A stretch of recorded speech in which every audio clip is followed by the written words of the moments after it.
मित्रांनो, तुझेचे मी गीत गाता आहे या मालिकेच्या आजच्या भागामध्ये आपण पाहणार आहोत. इन्स्पेक्टर मल्हारला सांगतात की शुभंकर ठाकूर यांनी तुमच्या विरोधात आमच्याकडे तक्रार दाखल केली आहे. तुम्ही त्यांच्या मुलीला बळजबरीने तुमच्या घरात ठेवून घेतलं म्हणून. त्यावर मल्हार म्हणतो, नाही इन्स्पेक्टर साहेब, तुमचा काहीतरी गैरसमज होत आहे. या मुलीकडे बघून तुम्हाला असं वाटतं का आम्ही तिला बळजबरीने इथे ठेवून घेतलं म्हणून? वाटलं तर तुम्ही माझ्यावर विश्वास नका ठेवू, तिलाच विचारा. त्यावर इन्स्पेक्टर साहेब म्हणतात, तुम्हाला जे काही बोलायचं ते आता पोलीस स्टेशनमध्ये. आणि स्वरा अल्पवयीन असल्यामुळे आम्ही तिच्याशी जे काही बोलणार ते NGO समोरच. त्यामुळे तुम्हाला आत्ताच्या आत्ता आमच्यासोबत पोलीस स्टेशनमध्ये यावं लागेल.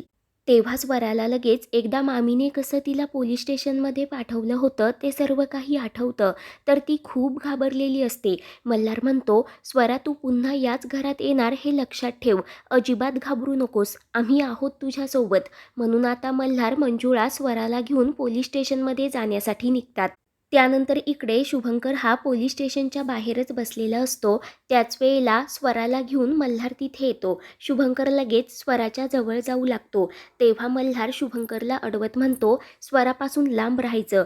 आज तुझ्यामुळे तिला पोलीस स्टेशनमध्ये सुद्धा यावं लागलं. शुभंकर म्हणतो, माझ्यामुळे? अरे तुझ्यामुळे एका निरागस मुलीला तिच्या बापापासून दूर राहावं लागत आहे. मल्हार, एक गोष्ट लक्षात ठेव, स्वरा माझी मुलगी आहे आणि मला अडवण्याचा तुला काही एक हक्क नाही. म्हणून आता शुभंकर पुन्हा स्वराजवळ जाऊ लागतो. मल्हार त्याला दूर ढकलत म्हणतो, एकदा सांगितलेलं कळत नाही का? स्वराला हात तर लावून बघ, मग मी तुझा जीव सुद्धा घ्यायला मागे पुढे बघणार नाही. तर आता दोघांमध्ये सुद्धा खूप झटापट चालू असते आणि ते पाहून इन्स्पेक्टर मल्हार व शुभंकरवर ओरडतात. तेव्हा शुभंकर म्हणतो, इन्स्पेक्टर साहेब, तुम्ही बघताय ना, पोलीस स्टेशनमध्ये असूनही हा मला मारायच्या धमक्या देतो. याची बायको मोनिका मगाशी हॉटेल रूमवर आली आणि तिने माझी रिव्हॉल्वर घेऊन स्वतःवरच गोळी झाडून घेतली. ती मला धमकी देत होती की खोट्या आरोपाखाली तुला आयुष्यभर जेलमध्ये सडावं लागेल म्हणून.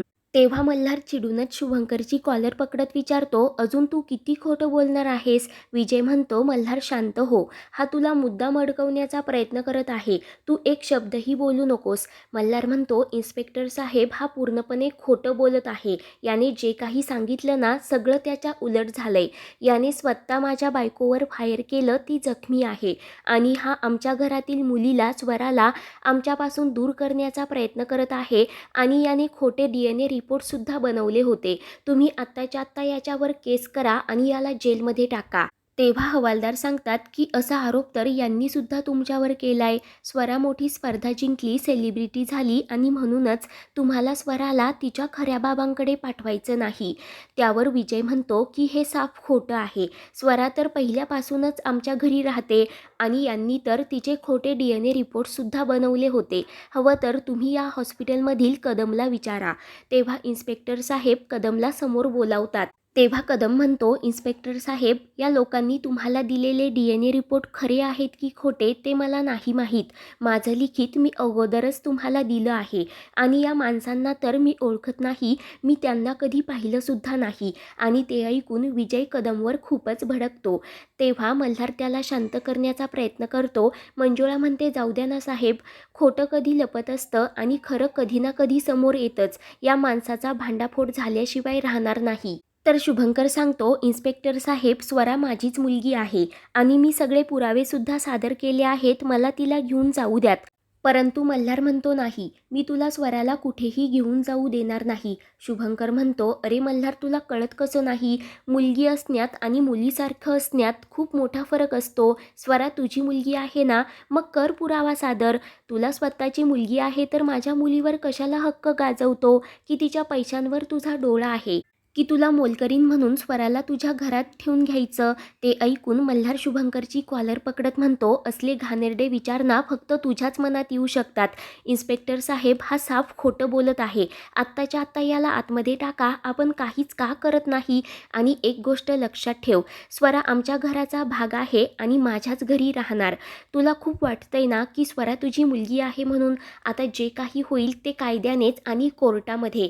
आत्ता स्वरा फक्त आणि फक्त माझ्यासोबतच राहणार. म्हणून आता सर्वजण स्वराला घेऊन घरी जाण्यासाठी निघालेले असतात. परंतु त्याच वेळेला हॅपी चाइल्ड NGOमधून काही महिला तिथे येतात आणि तुम्ही स्वराला घरी घेऊन नाही जाऊ शकत, तिला आमच्यासोबत NGOमध्ये यावं लागेल असं सांगतात. आणि ते ऐकून सर्वांनाच मोठा धक्का बसतो. तेव्हा NGOमधील ती महिला सर्वांना सांगू लागते की अजून हे सिद्ध झालं नाही, स्वरा कामत कुटुंबाचा भाग आहे की शुभंकर ठाकूर यांची मुलगी. त्यामुळे जोपर्यंत हे सिद्ध होत नाही तोपर्यंत स्वराला कायद्याने NGOमध्येच राहावं लागेल.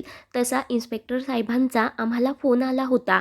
तेव्हा मल्हार म्हणतो, हा कुठला कायदा आहे? इन्स्पेक्टर साहेब, हवं तर तुम्ही स्वराला विचारा, तिला नक्की कुठे राहायचं आहे ते.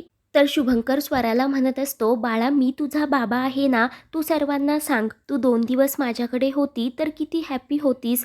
तेव्हा आता मल्हार आणि शुभंकरमध्ये पुन्हा एकदा झटापट चालू होते.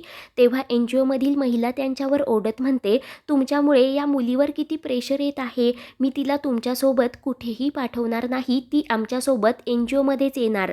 आम्ही तिच्याशी शांतपणे बोलू आणि जर तुम्हाला तिला भेटायचं असेल ना तर तुम्हाला स्पेशल परवानगी घ्यावी लागेल, ते पण कोर्टाकडून. तर मल्हार चिडूनच म्हणतो, शुभंकर तुझ्यामुळे माझ्या स्वराला हे सगळं सहन करावं लागत आहे. इन्स्पेक्टर साहेब म्हणतात, तुम्ही शांत व्हा, आम्ही सगळा तपास करून आमचा रिपोर्ट कोर्टाकडे देऊ आणि इथून पुढे जे काही होईल ना ते फक्त कोर्टामध्येच. तेव्हा हवालदार कदमला आतमध्ये टाकतात. तर NGOमधील त्या महिला स्वराला तेथून घेऊन जाण्यासाठी निघतात. परंतु मल्हार स्वराला अडवत म्हणतो, तू घाबरू नकोस, मी तुला तेथून घेऊन येणार. स्वरा मला माफ कर ग, माझ्यामुळे तुझ्यावर ही सगळी वेळ आली. कारण मी एका नालायक माणसाला तुला बाबा म्हणायला लावलं. माझ्यामुळेच तुला हे सगळं सहन करावं लागत आहे. या नालायक माणसाला कितीही शिक्षा दिली ना तरी ती कमीच आहे. परंतु स्वरा बाळा, मला वाटलं होतं तुला कोणी अनाथ म्हणू नये, तुला तुझे हक्काचे बाबा मिळावे म्हणून मी हे सगळं केलं. तर मल्हार खूप रडत असतो. स्वरा म्हणते, गुरुजी तुम्ही रडू नका बरं, तुम्ही रडले तर मलाही त्रास होतो, तुम्हाला माहिती आहे ना. आणि तुम्ही वाईट नाही तर खूप चांगले आहात. आणि मला माहिती आहे तुम्ही आणि बाप्पा मिळून मला या संकटातून नक्की बाहेर काढाल. आता तर मी मोठी झाली आहे ना, मी करल सगळं मॅनेज, तुम्ही नका काळजी करू. तर आता स्वराचा तो समजूतदारपणा पाहून सर्वांचेच डोळे पाणावलेले असतात. मल्हार स्वराच्या कपाळावर प्रेमानेच किस करतो. तर NGOमधील महिला स्वराला लगेच तेथून घेऊन जातात. मल्हार खूप रडत असतो. इन्स्पेक्टर सांगतात की त्या NGOचा नंबर मी तुम्हाला देतो, तिथे तुम्हाला स्वराची माहिती मिळत राहील. तर मल्हार आणि शुभंकर एकमेकांकडे खूप रागाने पाहत असतात. त्यानंतर इकडे निरंजन मामा खूप रडत असतात. तेव्हा आई आणि क्षमा त्यांना समजवतात की स्वराला काहीच होणार नाही, मल्हार तिला नक्की घरी घेऊन येणार. तेवढ्यात मोनिका तिथे येते आणि असं तोंड पाडून बसायला काय झालं म्हणून विचारत असते. तेव्हा निरंजन मामा सांगतात की त्या शुभंकर ठाकूरने केस केली, त्यामुळे मल्हार आणि स्वराला पोलीस स्टेशनमध्ये जावं लागलं. तर मोनिका खुश होत मनाशीच म्हणते, म्हणजे सगळं काही अगदी प्लॅनप्रमाणे होत आहे.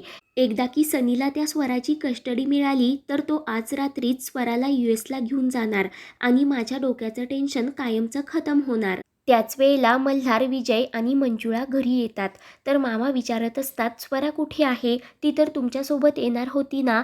तर इकडे मोनिका खुश होत म्हणते, स्वरा या तिघांच्या बरोबर नाही, म्हणजे माझा प्लॅन सक्सेसफुल झालेला दिसतोय. परंतु तेव्हाच विजय पोलिसांनी स्वराला एका NGOमध्ये पाठवल्याचं सांगतो.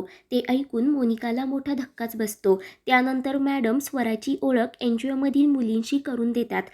तेव्हा त्या मुली स्वराला विचारत असतात की तू इथे कशी आलीस, म्हणजे तू पण आमच्यासारखी अनाथ आहेस का? स्वरा मनाशीच म्हणते, आता मी तुम्हाला कसं सांगू की माझ्या घरी सगळेजण आहेत, तरीही मला इथे यावं लागलं. त्यानंतर स्वरा गणपती बाप्पासमोर प्रार्थना करत म्हणते, मला कळत नाही मी काय करू. दाढीवाले काका, मल्हार गुरुजी दोघेही माझ्यावर खूप प्रेम करतात, पण माझे खरे बाबा तर मल्हार गुरुजी आहे. मी तिथे राहिले तर मनुका काकूची मला भीती वाटते आणि मी जर दाढीवाल्या काकांसोबत राहिले तर मल्हार गुरुजी, मंजुळा आई, मामा खूप नाराज होतील. आता तूच सांग मी काय करू ते. पुढील भागामध्ये मल्हार हा शुभंकरला रिक्वेस्ट करतो की तू पोलीस केस मागे घे, आपण पुन्हा एकदा DNA टेस्ट करू, जो काही रिझल्ट असेल तो मला मान्य असेल. शुभंकर म्हणतो, स्वरा इथेच राहील. मल्हार म्हणतो, नाही, मी तिला इथे ठेवणार नाही. त्यानंतर शुभंकर रात्री स्वरा झोपलेली असताना तिला NGOमधून पळून घेऊन जाण्यासाठी निघतो. पुढील भागांच्या अपडेट्ससाठी चॅनलला सबस्क्राईब करा.